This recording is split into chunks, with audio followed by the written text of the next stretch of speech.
প্রথম প্রশ্ন, রোজা রেখে নাভির নিচের লোম কাটা যাবে কিনা, রোজার কি ক্ষতি হবে? দ্বিতীয় প্রশ্ন, যে স্বপ্নগুলো দেখলে বৃষ্টির মতো প্রচুর টাকা আসবে এমন স্বপ্ন সম্পর্কে শায়েখের আলোচনা শুনতে চাই।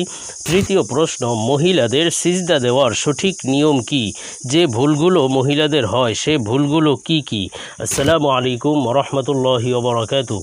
আলহামদুলিল্লাহি ওয়াহদা ওয়াসসালাতু ওয়াসসালামু আলা মান লা নাবিয়্যা বা'দা। প্রিয় দর্শক, অত্যন্ত অনেক গুরুত্বপূর্ণ প্রশ্ন আমরা আপনাদের কাছ থেকে পেয়েছি। আজকের এই ভিডিওতে তন্মধ্য থেকে উল্লেখিত নির্বাচিত 3টি প্রশ্নের জবাব নিয়ে বিস্তারিত আলোচনা করব ইনশাআল্লাহ। সুতরাং মনোযোগ সহকারে ভিডিওটি শেষ পর্যন্ত দেখবেন। আর আপনার কোনো প্রশ্ন থাকলে অবশ্যই কমেন্টে লিখে যাবেন, আমরা পরবর্তী ভিডিওতে জবাব দেব ইনশাআল্লাহ। আর আমাদের সাথে সরাসরি যোগাযোগ করতে, প্রশ্ন করতে, আরও অসংখ্য মাসালা মাসাইল জানতে আমাদের ওয়েবসাইট, ফেসবুক পেজগুলো, অন্যান্য চ্যানেলগুলো ভিজিট করতে পারেন, যার লিঙ্ক নিচে ডেসক্রিপশনে দেওয়া আছে। তো প্রিয় দর্শক, কথা না বাড়িয়ে আমরা মূল আলোচনা তথা প্রশ্নের জবাবে চলে যাব। একটি প্রশ্ন ছিল যে মহিলাদের সিজদা দেওয়ার সঠিক নিয়ম কি, যে ভুলগুলো তাদের হয় সেগুলো কি কি?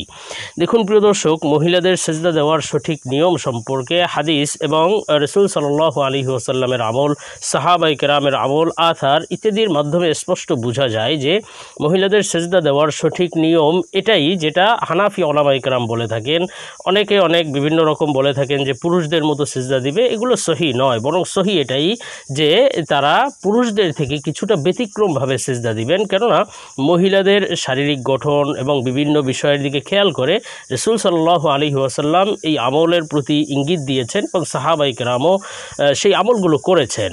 আর এক্ষেত্রে মহিলাদের বেশ কিছু ভুল হয়, সর্বমোট 5টি ভুল হয়ে থাকে মহিলাদের এই সিজদার ক্ষেত্রে। প্রথমত, অনেক মা বোন রয়েছেন যারা সিজদা দিয়ে থাকেন মাথায়, তারা শুধু মাথা লাগিয়ে থাকেন জমিনের সাথে, নাক লাগান না, অথচ মাথা এবং নাক উভয়টি জমিনের সাথে লাগিয়ে তারপরে সিজদা দেওয়া জরুরি। দ্বিতীয় যেই ভুলটি হয়ে থাকে মা বোনদের সিজদা দেওয়ার ক্ষেত্রে, সেটি হলো তারা হাতগুলো এভাবে খোলা রাখেন, অথচ উচিত হলো হাতগুলো এভাবে, হাতের আঙুলগুলো লাগিয়ে রাখতে হবে এবং হাতের পেট এবং আঙুল সমানভাবে জমিনের সাথে বিছিয়ে দিতে হবে। অনেকে এইভাবে দেন, অনেকে এইভাবে দেন, এটা সহি পদ্ধতি নয়, বরং এভাবে একেবারে জমিনের সাথে পুরো হাতকে লাগিয়ে তারপরে সিজদা দিবে।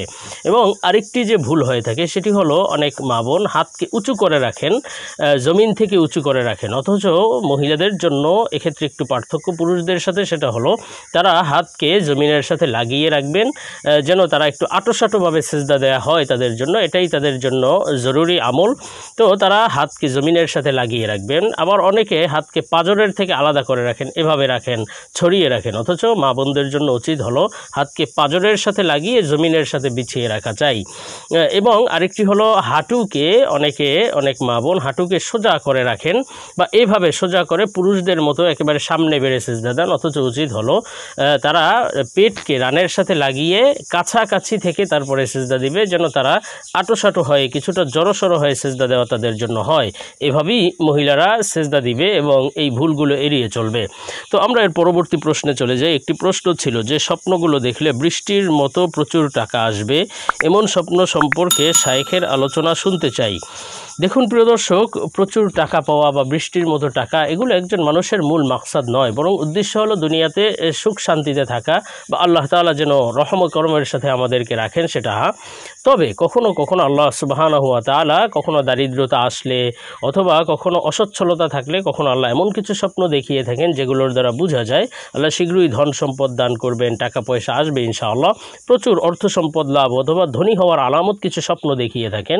সে সম্পর্কে আমরা আলোচনা করব। আল্লামা ইমাম মুহাম্মদ ইবনে সিরিন রাহমাতুল্লাহ আলাইহির সুবিখ্যাত স্বপ্নের ব্যাখ্যার কিতাব তাবিরুর রুইয়া থেকে, তো তিনি তার কিতাবের মধ্যে লিখেছেন যে স্বপ্নে যদি কেউ দেখে যে সে বলদ দ্বারা হাল চাষ করছে, গরু দ্বারা, ছেলে গরু যাকে সাধারণত বলদ গরু বলা হয়, এর মাধ্যমে যদি কেউ হাল চাষ করতে দেখে, তাহলে এই স্বপ্নের ব্যাখ্যা হলো সে প্রচুর সম্পদ লাভ করবে, আল্লাহ তাআলা শীঘ্রই তাকে প্রচুর অর্থ সম্পদ দান করবেন, শীঘ্রই সে ধনী হতে পারবে ইনশাআল্লাহ।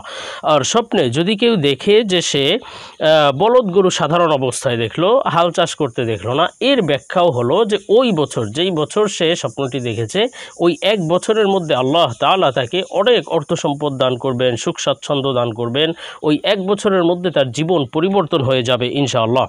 আর স্বপ্নে যদি কেউ দেখে যে সে সাধারণ গরু, বলদ গরু নয় বরং সাধারণ গরু দেখলেও এরও ভালো ভালো কিছু ব্যাখ্যা রয়েছে। তা আল্লামা ইমাম মোহাম্মদ ইবনে সিরিন রহমতুল্লাহ আলাইহি তার কিতাবে বলেছেন যে ইমাম জাফর সাদিক রহমতুল্লাহ আলাইহি বলেন, স্বপ্নে গাভী দেখার বা গরু দেখার সর্বমোট 6টি ব্যাখ্যা হয়।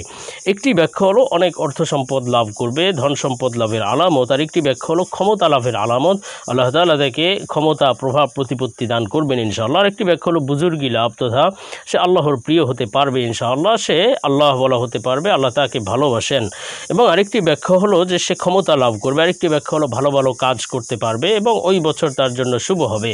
তো যাই হোক, আমরা এর পরবর্তী প্রশ্নে চলে যাব। একটি প্রশ্ন ছিল, রোজা রেখে নাভির নিচের লোম কাটা যাবে কিনা, রোজার কি ক্ষতি হবে?